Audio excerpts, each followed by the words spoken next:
How much money do you need in an emergency fund? Should you pay off all of your non-mortgage debt before investing for retirement? And how do you make a deposit to an online bank? We'll answer these questions and more on this, the 21st episode of the DoughRoller Podcast. Welcome to the DoughRoller Podcast, where the best thing money can buy is financial freedom. We help you make more, spend less, and invest the rest. And now your host, Rob Berger. Whether you're just starting out, buried under a mountain of debt, or well on your way to financial freedom, this is the podcast to help you take your finances to the next level. Hey, welcome to day 14 of the 31-Day Money Podcast. Yesterday, we looked at the debt snowball, and today's podcast is entitled, Which Way is Up? How do you prioritize your financial goals? You know, we often have competing goals. We want to save perhaps for emergencies. We want to, of course, pay off our debt. We want to save for retirement, perhaps save for a child's education. How do we juggle all of those different goals? Is there some order we should do all of this in? Is there some one right way? If we all just follow the same path, that it's the best. How do we figure all that out? So that's what we're going to talk about today. We also have a question from a listener named Barbara that I want to respond to about online banks. And the other thing I want to mention, though, before we get into all of that, I started this podcast, I guess it was in November, so 2 months ago, and I was in iTunes the other day. They kind of rank all of their podcasts, and I'll be honest, I have no idea how they do it. And so I went to the investing section, which is where this podcast fits, and it was ranked 12th. I was pretty excited about that. It was next to folks like Bill Gross from PIMCO and Dave Ramsey and Suze Orman and the Motley Fool, and I felt like I was in great company. So I appreciate all you who are listening. I hope you're finding this podcast helpful, useful, and I'll keep trying to do my best to make it as great as I can. And so with that, let me quickly give a shout out to our two sponsors for this 31-Day Money Challenge. I'm very grateful for their support to help offset the cost of producing a podcast every single day in the month of January to help us all sort of kick off 2014 in a positive way when it comes to our finances. The first sponsor is Personal Capital. It's a free online tool that I use every single day. It tracks all of my investments automatically. I just link all of my investment accounts to the tool.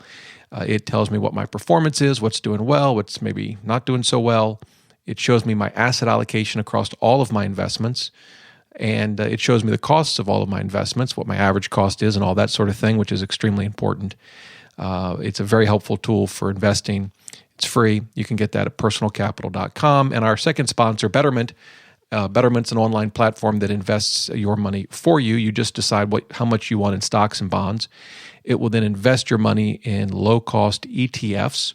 It rebalances your investments for you automatically. It also reinvests your dividends automatically. You can check them out at betterment.com. Okay, so let's first go to Barbara's question.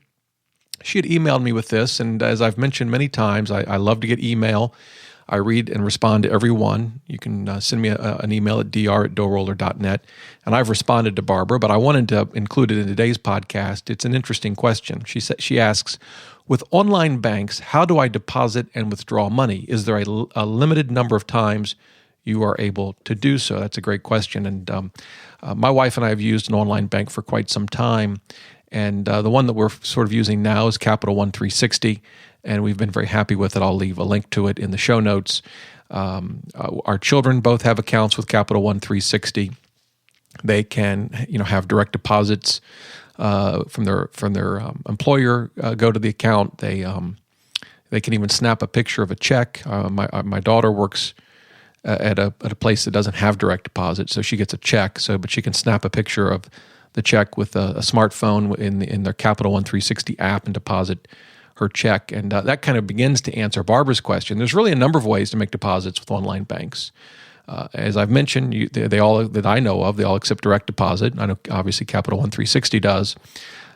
You can take a picture of your check with their smartphone app, which is free, and deposit checks that way. You can also do an online transfer. So if you have a more traditional bank account, you can transfer money online to and from an online bank. And that's what we do. I have a checking account that we've had for years at Citibank. The reason I opened up an account with Capital One 360 is because online banks just tend to have higher interest rates than more traditional banks. And so when I want to save money in a savings account, I just transfer it right on over to Capital One 360. And in terms of withdrawals, again, you can transfer money out online back to your regular account. You also can get an ATM card and use it just like a debit card, like you would with any other sort of traditional bank. And these online banks also have checking accounts. Capital One 360 does. So of course you can write checks to withdraw money. And so really it works pretty much like any other bank, except that they don't have physical locations. You can't walk in and deposit or withdraw money at a teller. Now, if that's important to you, then that'll be a limitation. I think for most people today, you rarely go into a bank. I mean, in fact, I go into to Citibank, but it's usually just to use the ATM to make a deposit. I rarely actually go up to the window and talk to a teller. So that's what you do. In terms of the limited number of times to withdraw, the rules there are the same as with any other bank. With a checking account, there's not, but with a savings account, there is a limit actually, 6 withdrawals a month. And that's not peculiar to online banks. That's the same rule that traditional banks have to follow. And so there is that limit for savings accounts. But again, that's not specific to online banks. Okay, so let's turn to the main part of the program. What we're going to do today is talk about how to prioritize different financial goals. For most people, I kind of break them down into the big three. Saving for an emergency fund, some kind of cushion to get you through an emergency, whether it's what I call a hit and run. You just get hit with a unexpected expense. It's a slap in the budget, like we had last month when our furnace went out, and all of a sudden you've got this big unexpected expense. Or it's more of a prolonged agony, like a loss of a job. There's some kind of cushion for you to fall back on. So that's the first goal, emergency fund. The second, of course, is getting out of debt. And then the third one is saving for retirement. And particularly if you're just starting out, you don't have much of an emergency fund, maybe you've got a lot of debt, and you haven't started saving for retirement. How do you even begin to work through all of this and figure out what you should tackle first, how you should do that? So that's what we're going to talk about today. And the way I want to do it is first walk through a couple of factors that I think you ought to think about as you work through this issue. And then once we've looked at about 6 or 7 factors, I want to kind of walk through the order that my wife and I followed. And I think it's an order that works for a lot of people. I kind of cringe when I hear experts insist that they've got the right way to do this, and you follow this step and this step and this step. And it's not that their process is a bad one. It's just that I think it doesn't take into account the fact that circumstances can vary dramatically. And let me start walking through the factors, and you'll get a sense as to what I mean. The first factor is, maybe one that kind of surprises you, but does your employer match 401k contributions? If you have a dollar for dollar match to your 401k, you do not want to let that go to waste. And so for me, that takes a top priority if you've got that opportunity to at least contribute enough to the 401k to get the full benefit of that match. Now, a lot of people don't have a 401k match from their employer, but if you do, that's a terrible thing to waste. And to me, that's a factor that you should be considering. Factor 2 is, do you have access to credit or other possible investments that could help you handle an emergency? And this goes to the question of how much should you save in an emergency fund before you start tackling your debt and saving for retirement. And so if you have available credit, again, I know there's some debate as to whether you should rely on credit as an emergency fund, but the reality is, take some approaches say, well, save $1,000. Well, that's fine. That's not a lot of money, though. I mean, your furnace goes out and you've blown through the $1,000 easy, and so you're still left, if that's your plan, relying on credit or perhaps some other source of money like investments. So, but that's a question to ask. Do you have that available to you to handle the unexpected expenses. And if you do, the way that may factor in is you may think, well, I can maybe have a somewhat smaller emergency fund before I start tackling a high interest debt or saving for retirement. So that's the second factor to consider. The third factor is the interest rate on your debt. And, hopefully you can refinance most of your debt to low rates, credit cards to 0%, your mortgage to a low rate given the current rates today. But that's an important factor. I mean, there's a big difference between someone who, say, has debt at 20% interest on credit cards versus someone who has it on 0%. I mean, the order in which they're going to tackle this stuff will be different. If you've got 20% debt at 20% interest rate, you're going to want to tackle that quick. And that's again kind of just underscores why I don't think this is a one-size-fits-all question. You got to figure out what's best for your specific circumstances, and an important factor is the interest rate on your debt. And then the fourth factor is how long it will take you to get out of debt. And this is one that I don't hear talked about much. But, we looked at some tools yesterday with the debt snowball to help you figure out how long it'll take you to get out of debt. And I hope if you haven't listened to that podcast, I encourage you to do so. It's at DoughRoller.net/podcast 20. And there's some great tools mentioned there. But if you've got a lot of debt, a lot of credit cards, school loans, car loans, and it's going to take you, 10 years, 15 years to get out of debt, it just doesn't make sense to me to forego saving for retirement for a decade or longer while all you do is focus on debt. Again, every circumstance is different. Your interest rates may be incredibly high, and so you got to look at that. But I think how long it's going to take you to get out of debt is something that you should consider. If you've got debt and it's going to take you 8 months to get out of debt, the order between getting out of debt and saving for retirement may not be a huge deal. But if it's going to take you years or decades, sometimes it takes people 10 or 15, 20 years to get out of debt. I think that's an important factor to consider when prioritizing your different financial goals. And just before I go on to the next factor, it reminds me of a guy that I work out with. He asked me, he knows I blog about money, and he came into some money. I think it was $3,000. He's a young guy, at least by my standards. And he wanted to know if he should save it for retirement or pay on his car loan. So I started asking him some questions. I said, do you have an emergency fund? He said, yes, I do. I said, how much? He goes, I think it was 3 or 4 months cushion. That's pretty good. Other than your car loan, do you have any other debt? Nope, nothing. Wow, that's great. How much do you own on your car? I think it was $5,000 or $6,000. It'll be paid off in about 2 years, low interest rate. So, okay, well, are you maxing out your 401k? I am maxing it out, get a small match. I'm like, man, this is perfect. You're like, this is, you couldn't be doing any better. And so when he told me all that, I said, honestly, it doesn't matter, right? And that in terms of prioritizing that $3,000, pay it down on the car loan if you want. The car loan's going to be paid off in a year or two anyway. You obviously handle money very well. You have no other debt. You're maxing out your 401k. If you want to put it in investments and invest it, terrific. I think you can't lose either way. Now, on the other hand, he could have painted a very different picture, and he could have had, instead of a low-rate car loan, he could have had 20% credit card debt. And my answer would have been very different. That's kind of underscores why I think this is such a fact-specific question. All right. The fifth factor is the stability of your income. If you're a crackerjack programmer in Silicon Valley with 15 years experience, if you lose your job, I suspect you're going to get another one with pretty good pay very, very quickly. On the other hand, if you're in a small Midwestern town working in a factory that's the only employer in town and you lose your job, it's probably going to be much harder for you to find a job that pays similar income. And so I think you need to give some thought to the stability of your income. Another factor there is, are you a one-income family or a two-income family?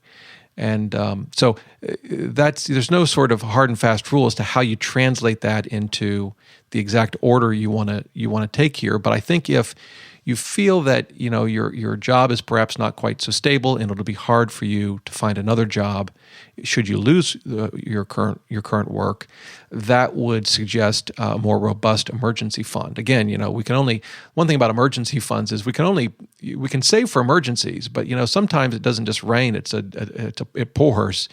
There's only so much we can prepare for. But again, if you feel that your income isn't very stable, I think that would suggest really making sure you've got a strong emergency fund, at least as strong as you can. The sixth factor to consider, and we're going to talk about this when I walk through how my wife and I handled this, is you can multitask. This doesn't have to be linear. You don't have to save for an emergency fund and then pay off all your debt and then start saving for retirement. You can tackle one or two or more of these goals at the same time, and we did. And I think it's perfectly fine to take some money and put towards your debt and some money to save for retirement. And so this isn't an all or nothing proposition. You can multitask. The seventh and last factor to consider, and this is my view, you may disagree, but I really put saving for a child's education last. Worst case, the child can pay for his or her own education. They can get a job during college. They can probably get maybe get scholarships or grants. If they absolutely had to, they could get a school loan. I'm not in favor of that, but if they had to, they could. This is kind of like, when they say in the airplane to put your oxygen mask on first before you help someone else. It's the same kind of thing. You're not going to do your children any good if you put all your money towards their education and don't take care of yourself and have a ton of debt and no savings for retirement. So I put that as the absolute last financial goal, at least among these that we're talking about. That's my view. You may have a different one, but I think you need to take care of yourself first in this regard, and your child's education second. So those are the sort of the high-level factors that I think are worth considering. So, okay, how do you actually put this into a plan? And so I want to kind of walk through the plan that my wife and I had when we were trying to worry about dealing with emergencies and saving for retirement and getting out of debt. So the first thing we did is we did have a small amount in savings. It was usually very small. We're talking $500. I did not keep a lot in savings, and the reason was we had a home equity line of credit that we could fall back on. And fortunately, we didn't have to use it, but if we had to, we could have. And at the time, we had some debt, and I wanted to just put as much money as I could towards that debt. It was at relatively low interest rates, but the interest rates were still higher than what I could earn in a savings account, and so it just didn't make sense to park a bunch of cash in a savings account that was paying a very low interest rate when we could put it towards debt and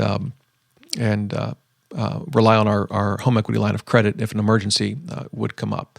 Now, again, that's not for everybody, but keep in mind that when you're tackling debt and you're trying to save for retirement, there is a limit to what you can put towards an emergency fund. I mean, even people talk about 3 to 6 months. I don't think that's a bad rule of thumb, but I would say two things about it. One is it won't protect you from all emergencies. I mean, we're hearing in the news all the time that folks are unemployed for a year or more.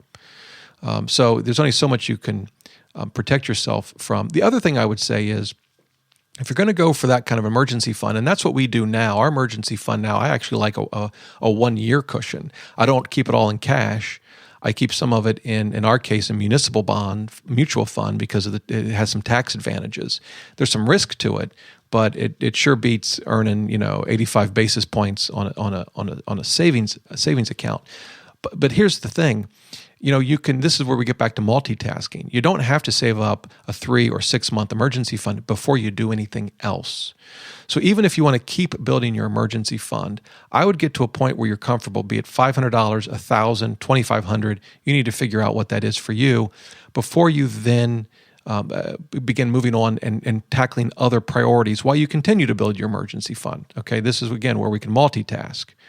So that's the first thing we did. And then the second thing we did was we made sure we took advantage of a 401k matching contributions. I haven't always had them, but my previous job I did. And that was just free money I was not going to let go. So even with debt, we were maxing out our 401k, at least enough to get the full benefit of the matching contributions. So that was sort of step 2 for us. And then once we achieved that, we went back to some multitasking. We tackled debt and at the same time continued to save even more for retirement. And again, this is where every circumstance could be different, but we had our debt at reasonably low interest rates. All our credit card debt was at 0%. Home equity line of credit was fairly modest. My school loans were not a terribly high interest rate. And so I was comfortable kind of splitting our extra cash between tackling the debt and continuing to save for retirement, including outside of a 401k. We got to the point where we could max out our 401k. And so we were saving in a taxable account at Vanguard in mutual funds. And so that's what we did. That's sort of step 3 for us. So, roughly half of it for debt and half of it for retirement. And the reason I did that was because to make retirement savings work, you need a lot of time. To take advantage of compounding, you need a lot of time. And I knew it was going to take us a while to get out of debt. And I just didn't want to go 5-10 years without saving as much as I could in retirement. So I kind of split the difference. That was our approach. And I'm glad that we did that. Our retirement portfolio has grown very well. And we also got out of debt. It maybe took us longer than if I'd focused on debt exclusively. But again, our interest rates were lower. And so that was the approach that we took. So once we had our non-mortgage debt paid off, the big question became, now what do we do with our mortgage? We can always save and invest more.